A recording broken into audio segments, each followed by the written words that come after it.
हम पढ़ रहे हैं प्रतिशतता, परसेंटेज। प्रतिशतता क्या होती है, जिसको हम बोलते हैं परसेंटेज। परसेंटेज क्या होता है, तो प्रतिशत।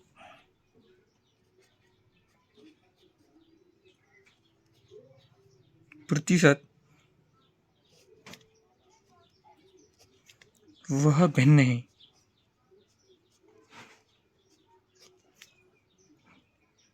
जिसका हर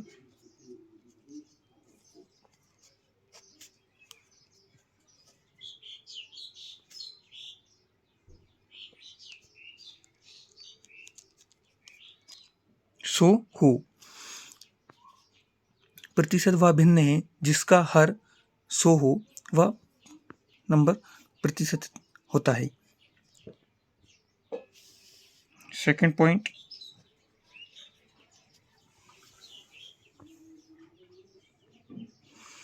एक्स प्रतिशत का अर्थ है किसी वस्तु, एक्स प्रतिशत का अर्थ है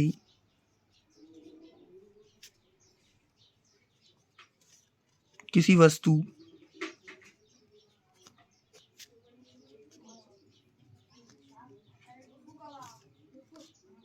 के 100 बराबर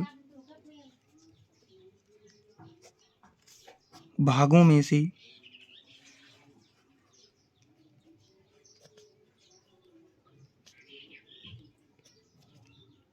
एक्स भाग,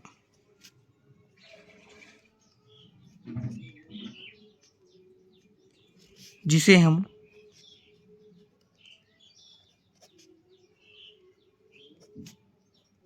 एक्स प्रतिशत भी लिख सकते हैं। अर्थात अभी हमने पढ़ा, एक प्रतिशत का अर्थ है किसी वस्तु के 100 बराबर भागों में से एक्स भाग, जिसे हम एक्स परसेंटेज बराबर भिन्न कितना होगा, 100 होगा, और अंश कितना होगा, एक्स होगा। कितना भाग है, एक्स भाग पूछा हमने। 2x दुगना पूछते तो 2x कर देते, तो एक्स भाग।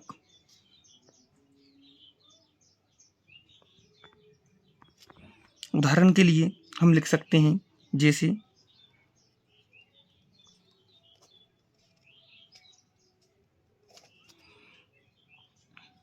50%, अर्थात 50 बटा 100। तो 50 से 100 को काट देंगे, 50 एकम 50 और 50 दूनी 100, तो 1/2। 50% का अर्थ है 1/2, अर्थात किसी भी वस्तु का 50% होता है उसका आधा।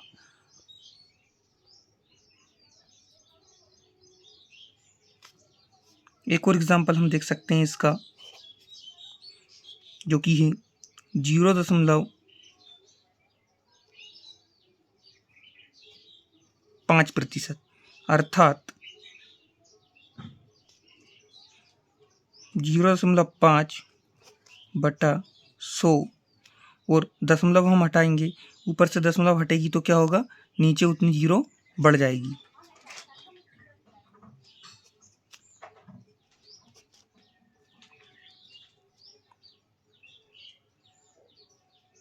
पाँच बटे 1000, अर्थात हम 5 से भाग देंगे, 5 एकम 5, 5 दूने 10, 200।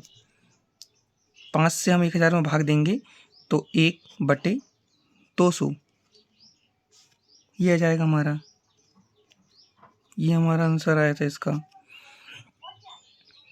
अब हम देखते हैं कि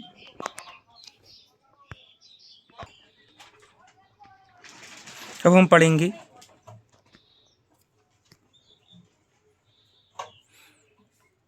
भिन्न। कोई संख्या भिन्न होती है, भिन्न हमारे पास कुछ भी हो सकता है। भिन्न a बटा b को प्रतिशत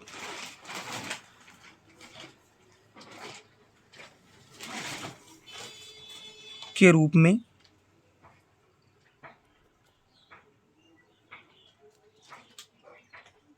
कैसे लिखा जाता है?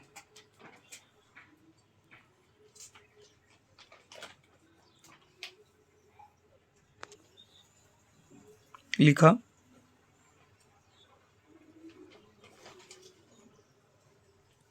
जाता है।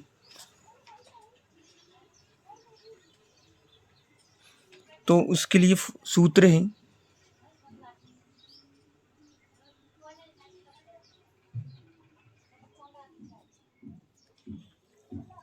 भिन्न हमारी ए बटे बी को हम प्रतिशत में व्यक्त करेंगे, तो भिन्न जो है उसको लिख दिया, उसका गुणा कर दिया हमने कितने से, 100 से, वो परसेंटेज लगा दिया, प्रतिशत लगा दिया, तो हमारा प्रतिशत में बदल जाएगी। जैसे एक हम संख्या दी गई है हमको, एक एग्जाम्पल है हमारे पास 3/4, इसको हमको प्रतिशत में बदलना है, तो 3/4 भिन्न लिख दिया हमने, गुणा कर दिया 100 से,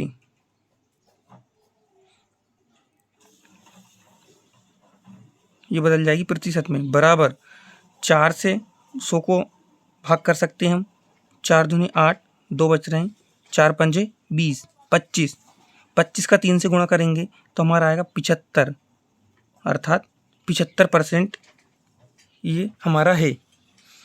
एक और एक हम एग्जाम्पल देख लेते हैं इसी का, दशमलव में 0.8, एक संख्या है हमको जिसको हम 0.8 को लिख सकते हैं 8/10, इसको हमने भिन्न में लिख लिया, भिन्न बना ली संख्या को।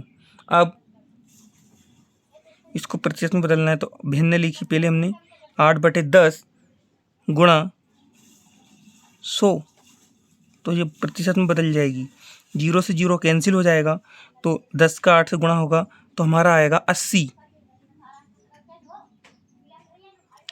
तो ये बदल संख्या हो गई हमारी 80%। 0.8 क्या है, किसी भी संख्या का 80%, और यहाँ पर हमारा 3/4 किसी भी संख्या का कितना था, 75%। हमारा दो आवश्यक नियम में दूसरा पॉइंट है, दो आवश्यक नियम क्या क्या हैं प्रतिशत निकालने के, तो वो हमारा है, पहला, यदि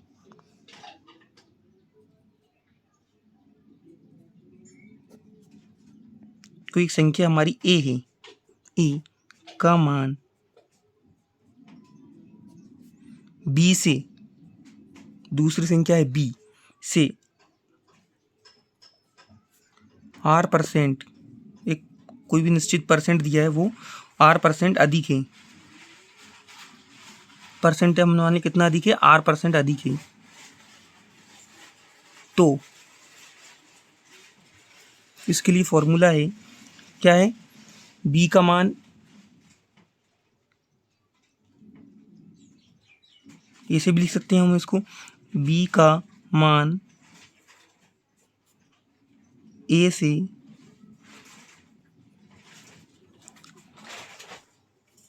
कम है, कितना कम है, बराबर R% कम है, तो R/100 प्लस R, और उसको गुणा कर देंगे 100 से, वो परसेंटेज लगा देंगे, तो निकल जाएगा कितना परसेंट है। जो परसेंटेज दिया उसको हम R का वैल्यू पर पुट करेंगे और डिवाइड में 100 में प्लस करके R को जितना परसेंटेज अधिक है उसको लिख कर देंगे और मल्टीप्लाइड कर देंगे 100 से, तो कितना परसेंट अधिक है वो निकल जाएगा, कम है कितना परसेंट कम है वो निकल जाएगा, अधिक हमको बता दिया गया इतना परसेंट अधिक है तो कम निकल जाएगा। इसी का दूसरा पॉइंट है, यदि ए का मान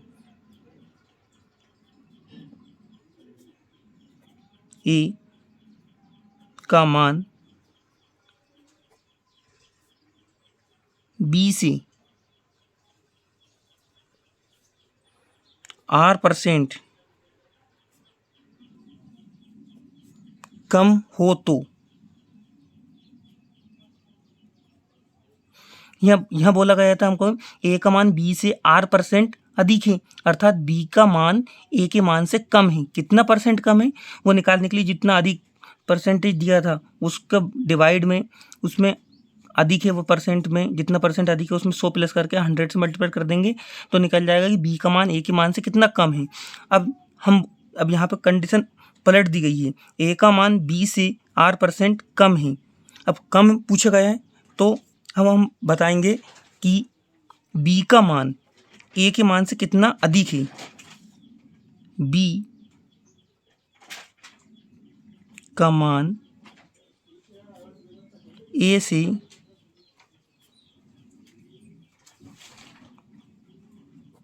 अधिक है। कितना अधिक है? फॉर्मूला में रखेंगे R, जितना अधिक है वो परसेंट रख दिया। अब यहाँ प्लस किया गया था, यहाँ करेंगे 100 में से -100 माइनस R और मल्टीप्लाइड कर देंगे वही 100 से, तो परसेंटेज निकल जाएगा। ये एक फॉर्मूला हो गया हमारा। अब थर्ड पॉइंट है हमारा, उसके लिए 2 आवश्यक नियम क्या क्या हैं। पहला, किसी वस्तु के भाव में R% की वृद्धि हो जाने पर इस मद पर खर्च ना बढ़े। इसके लिए मतलब कि कोई भी वस्तु है उसके भाव में वृद्धि हो गई, कितने परसेंट की वृद्धि हो गई वो हमको दिया होगा, तो 5% 10% की वृद्धि हो गई उसके भाव में, कीमत में, तो इस मतलब उस कंडीशन में खर्च ना बढ़े, पैसा वही खर्च हो, तो वस्तु में हमको की खपत में हमको कमी करनी पड़ेगी। हम वस्तु को कम यूज़ में लें तो कितनी खपत में कमी की जाए, उसके लिए वस्तु की खपत में कमी, वस्तु की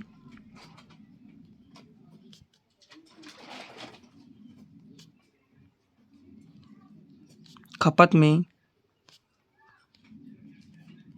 कमी, कितनी की कमी की जानी चाहिए? कितना भाव बढ़ा वस्तु का? R% बटे 100 प्लस R इंटू 100।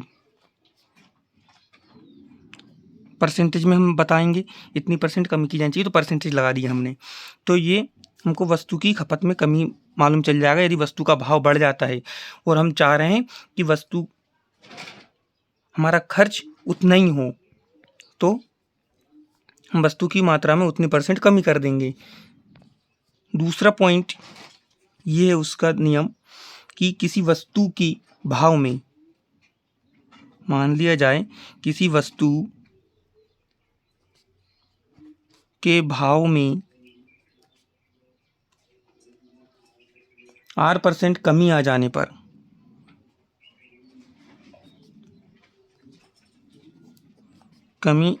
पर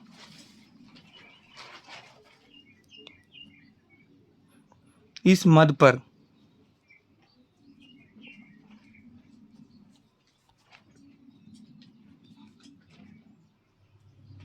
खर्च कम ना हो,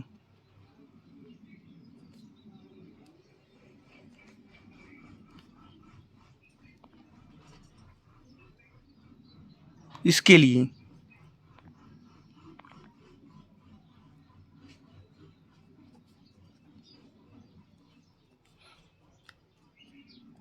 अब क्या हो रहा है कि वस्तु का भाव में कमी हो गई, तो उस कंडीशन में खर्च कम ना हो, रुपए हमारे जितने खर्च हो रहे हैं उतनी ही राशि हमारी खर्च होती रहे, तो उसके लिए क्या करेंगे, हम वस्तु की खपत में वृद्धि करेंगे कि हम उस वस्तु को ज़्यादा यूज़ करें। वस्तु की खपत में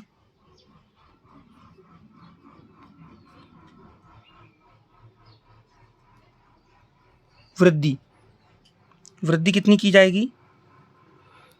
वस्तु का भाव बढ़ा है R%, तो हम यहाँ 100 में से R को माइनस करेंगे और मल्टीप्लाइड करेंगे 100 से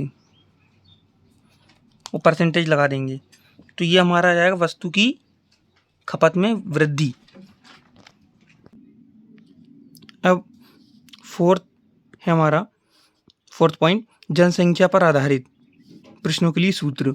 तो माना कि किसी शहर की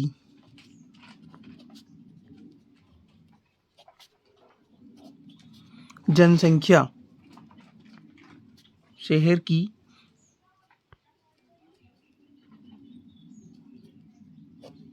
जनसंख्या पी फॉर पॉपुलेशन, पी है तथा यह R% वार्षिक दर से, साल में कितनी परसेंट बढ़ रही? R% वार्षिक दर से बढ़ती है।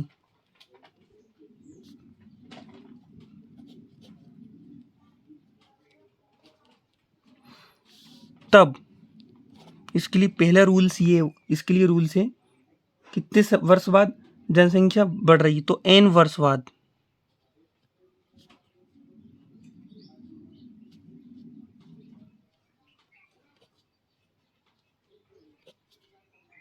जनसंख्या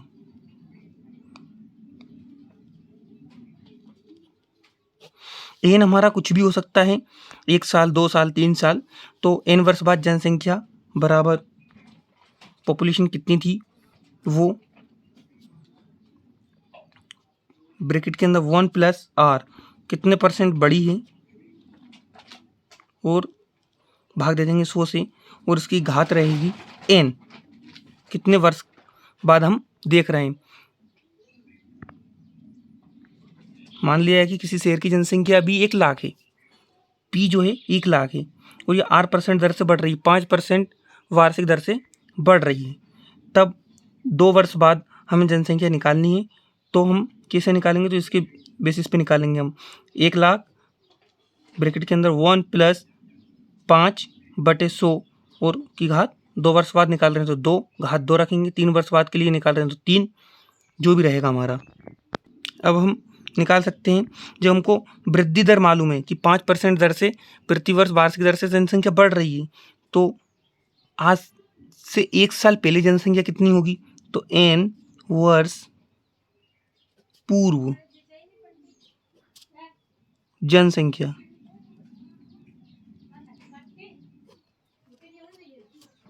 कितनी होगी? p वर्तमान में कितनी है वो, ब्रैकेट के अंदर 1 प्लस दर, घात दर कितनी दर से बढ़ रही है, वो बटे 100, और कितने वर्ष पूर्व का निकाल रहे हैं हम, 1 वर्ष पूर्व, 2 वर्ष पूर्व, तो वो घात हमारी n हमारा वो है। थर्ड है हमारा, थर्ड रूल्स बोलता है, थर्ड रूल से हमारा, माना किसी शहर की जनसंख्या पी थी, पी एक जो भी हो सकती है, 1 लाख, 2 लाख, 3 पी थी, तथा इसमें R1% पहले वर्ष में, R2% दूसरे वर्ष में, तथा R3% तीसरे वर्ष में वृद्धि होती है। प्रत्येक वर्ष में अलग अलग दर से वृद्धि होती है। तब 3 वर्ष बाद जनसंख्या कितनी होगी? तो P का मल्टीप्लाइड करेंगे हम, ब्रैकेट के अंदर 1 प्लस R1/100, दूसरे ब्रैकेट के अंदर 1 प्लस R2/100, तीसरे ब्रैकेट के अंदर 1 प्लस R3/100 से मल्टीप्लाइड कर देंगे, तो हमारी 3 वर्ष बाद जनसंख्या निकल जाएगी। यदि इस प्रकार 5 वर्ष का दिया होता कि पहले वर्ष में इतनी परसेंट बढ़ रही, दूसरे में इतने परसेंट, तीसरे में इतने परसेंट, चौथे में इतने परसेंट, 5वें में इतने परसेंट, तो हम टोटल जनसंख्या का इसी तरह से, इसी सीरीज क्रम में आगे तक मल्टीप्लाइड कर देते, तो आगे का हमारा उतने वर्ष का परसेंटेज निकल जाता। अब हमारा 5वां पॉइंट है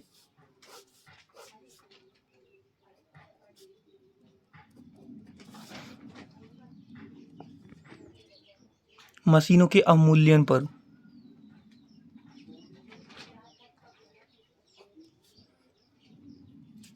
अवमूल्यन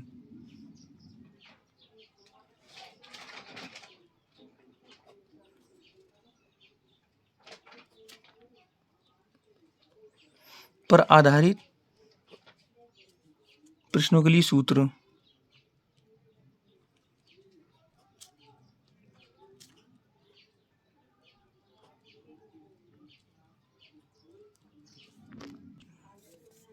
अवमूल्यन मतलब कि किसी भी वस्तु में धीरे धीरे कमी होना। डिप्रिसिएशंस, माना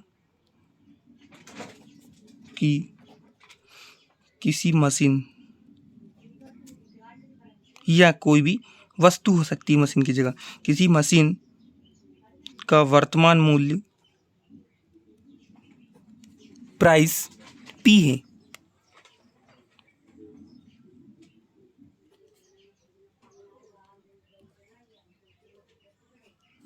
पी है तथा इसकी अवमूल्यन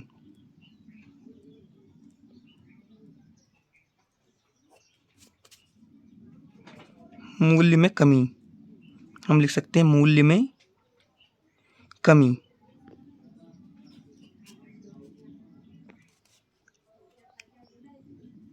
की दर R% वार्षिक है।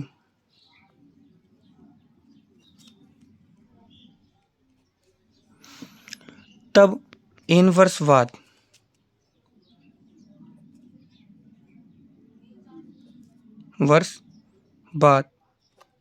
तब माना कि तब n वर्ष बाद मूल्य, मशीन का मूल्य कितना होगा, मशीन का मूल्य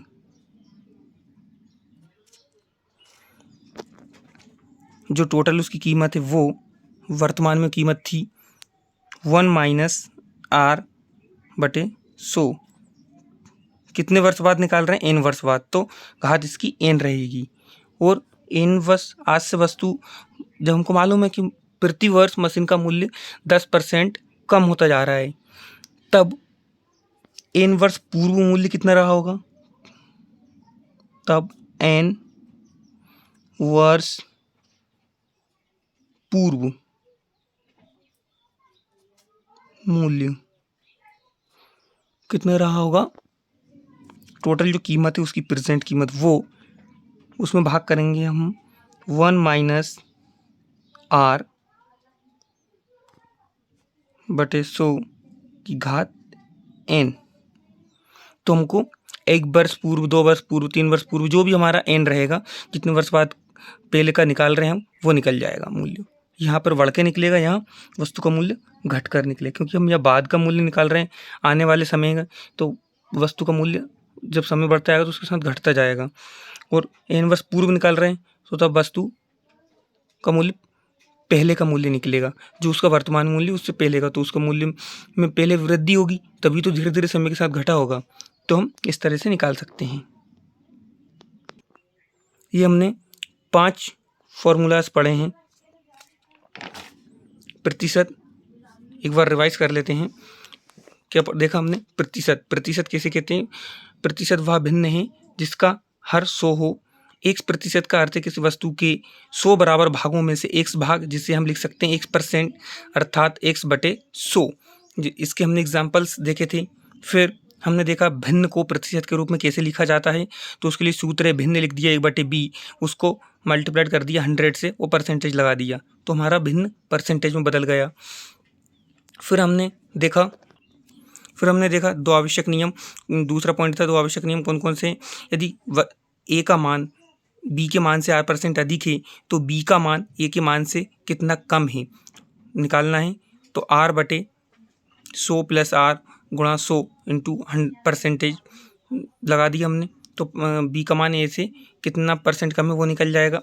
यदि a का मान b से R% कम है तो b का मान a के मान से कितना अधिक है, हम यह अब दिखाना चाह रहे हैं इसका अपोजिट। तो R/100 - R गुणा 100 परसेंटेज लगा दी हम, तो परसेंटेज में निकल जाएगा कि b का मान a के मान से इतना परसेंट अधिक है। थर्ड पॉइंट देखा हमने दो आवश्यक नियम कौन कौन से, किसी वस्तु के भाव में R% वृद्धि हो जाने पर इस मद पर खर्च ना बढ़े। मतलब कि कोई वस्तु है उसके भाव में R% की कमी वृद्धि हो गई, तो हम क्या करेंगे कि हमारा जो राशि है उतनी खर्च होती रहे, हमारा पैसा ज़्यादा खर्च ना हो, तो वस्तु के में खपत में कमी कर देंगे, हम वस्तु को कम यूज़ में लेंगे। तो उसके लिए कैसे निकालेंगे, कितनी कमी की जाए वस्तु के यूज़ उपयोग में, R/100 + R गुणा 100, तो वस्तु के मूल्य में खपत में कमी निकल जाएगी। अब सेकंड रूल्स था इसके लिए, किसी वस्तु के भाव में R% की कमी आ जाने पर, मतलब कि वस्तु का जो भाव है वो R% कम हो गया।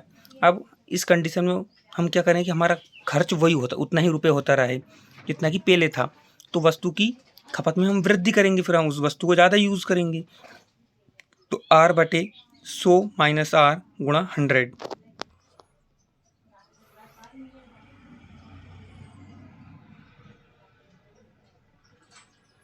तीसरा, जनसंख्या पर आधारित प्रश्नों के लिए सूत्र। माना किसी वस्तु की जनसंख्या, किसी शहर की जनसंख्या, माना किसी शहर की जनसंख्या P है तथा यह R% वार्षिक दर से बढ़ती है, तब n वर्ष बाद जनसंख्या कितनी होगी? तो P × 1 + R% से बढ़ रही है, तो R/100 कितने वर्ष के लिए निकाल रहे हैं उतना वर्ष हम यहाँ पे पावर में n लिख रहे हैं, उतनी पावर लगा देंगे। n वर्ष पूर्व जनसंख्या, जो हमको बाद का मालूम है कितनी दर से जनसंख्या बढ़ रही है, तो पहले का भी हम निकाल सकते हैं, P/1 + 10/100 की घात n। थर्ड रूल से इसके लिए, माना किसी शहर की जनसंख्या P थी तथा इसमें प्रत्येक वर्ष में जनसंख्या अलग अलग दर से बढ़ रही है। पहले वर्ष में R% दर से, दूसरे वर्ष में R2% दर से, तीसरे R3% तीसरे वर्ष में वृद्धि होती है। तब 3 वर्ष बाद जनसंख्या कैसे निकलेगी? तो जो टोटल जनसंख्या थी उसका हम जितने वर्ष हमसे पूछा उतने वर्ष से 1 प्लस दर जिस % से बढ़ रही है वो बटे 100 करके हम सीरीज में लिख देंगे जितने वर्ष तक पूछा है। अब मशीनों के अवमूल्यन पर आधारित प्रश्नों के लिए सूत्र है। माना कि किसी वस्तु का वर्तमान मूल्य P है तथा इसके अवमूल्यन मतलब कि वस्तु के मूल्य में धीरे धीरे कमी होती है समय के साथ, तो उसको बोला जाता है अवमूल्यन, डिप्रिशिएशंस, कि R% वार्षिक है। तब n वर्ष बाद मशीन का मूल्य, तो P × 1 + दर बटे 100 की घात n, जितने वर्ष बाद निकाल रहे हैं वस्तु का मूल्य वो निकल जाएगा। n वर्ष पूर्व मूल्य, तो P/1 - R/100 की घात n, तो n वर्ष पूर्व हमको निकल जाएगा वैल्यू।